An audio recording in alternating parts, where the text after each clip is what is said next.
Now we'll go to the callers now, and we've got a caller from South America. It's Cole Cree. Are you there?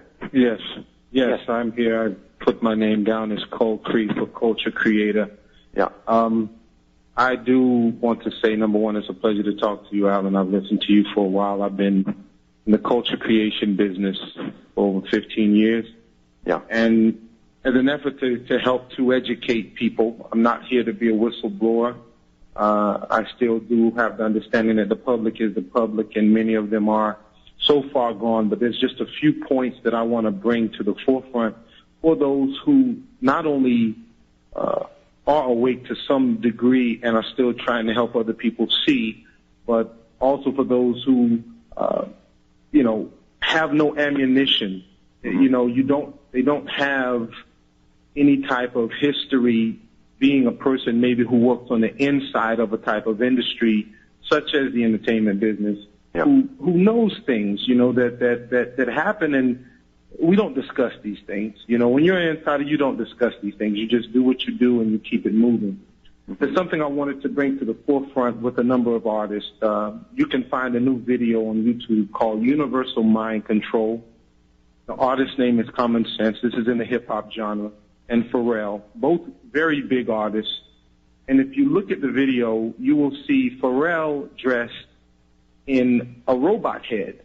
Now, part of what you've been discussing, and part of what anyone who's involved in this business already knows, because we do get our information from certain sources, there is a blending, there's a dehumanization of humans, and there is a humanization of machines. Yeah, that's Even right. when you look at the Transformers, the movie when it came out, people don't even see the fact that you have this robot talking to you, expressing feelings, having emotion, and people just sit there like, oh, this is so nice.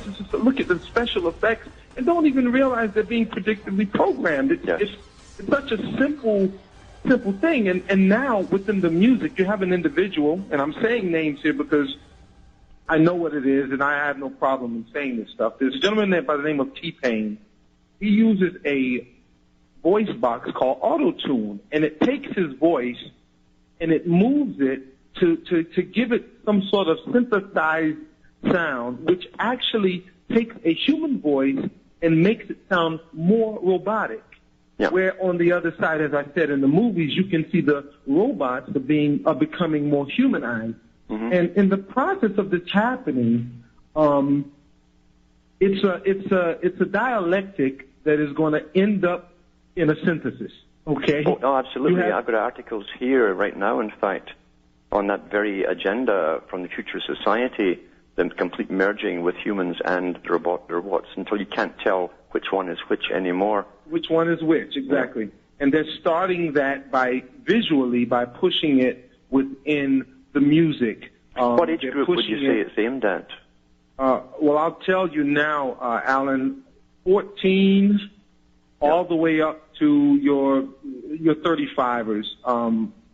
The music business is completely fraternal. Okay, It's completely fraternal. There is no one that has not made it somewhere that is high level, that is not involved in some way, shape, or form in a fraternal order. Now, that may be tied to Freemasonry or not, and I'm saying this to the public. I'm not saying this to you, Alan, because you probably already know. People, if you look at Jay-Z, when he throws up what he says is the diamond or the rock symbol, and you see that it is the shape of a triangle, okay? Yeah. That is not a diamond symbol. That is, to the profane, as they would say, a diamond symbol. But he can get a concert and have 25,000 people throw up this rock signal, and you're looking at it thinking, oh, it's just a joke. But when he plays at Glastonbury on a stage that is a pyramid, basically, okay, when this gentleman says certain things in his music like, I'm so illuminated, I may glow in the dark, and then his understudy, Kanye West, turns around and takes, if you also look at photos, there's a photo of him and Jay-Z, and actually if you look at the handshake that he gets, he has the apprentice grip. that a mason would give to an apprentice. Jay-Z gave to Kanye because Kanye had not made it yet to the next levels. Yeah. But in front of the millions of people, he'll do these things and no one sees it. And Kanye comes out with a tour called Glow in the Dark Tour. Now, stated before the verse in one of Jay-Z's songs was, I am so illuminated, I may glow in the dark. And now his understudy comes in with a tour called Glow in the Dark Tour. It is completely esoteric. Yeah. It is completely a play on words that people have no idea. He plays a part where he's interacting with a computer in his tour. And I'm talking about people that I know personally, so I'm not saying these things just out of the air. I'm not coming up with this. Yeah. This I've met lots of them too. Yeah. Yes. Yeah. And most of them do belong to the OTO. They're everyone in the business knows that it's almost mandatory to join it, and you will be asked to join. And they flash their signals all over their album covers all the time. Yeah. Yes. It's in their signal. It's in their covers. It's in the music videos. Look at the backgrounds of many of the music videos. There's a video out with Pharrell and Snoop. There's a point where there's the bottom part of the Masonic compass and square. The square is on one side of the screen, and the compass is on the other side. And if you know anything about just visual angles, you can see if you put those two together, which once again is the yin and the yang. It's the female and the male. It's the phallus and the other female portion. And those two artists being together creates the union. And it is so plain, I can only say to people who are awake. And for those who are, please not only pay attention to this stuff, but understand that these artists, many of them, are put in positions, okay, where they have no choice. I don't want people to think that all the time that the artist always knows what he's doing. At times, these people have been just like highway robbery. When a police officer pulls you over, it is basically they're extorted. Yeah, okay, yeah. They're extorted. Many artists, they'll come up with a drug charge or a gun charge all of a sudden. As a matter of fact, another guy just recently came out with an album called Paper Trail. His name is T.I.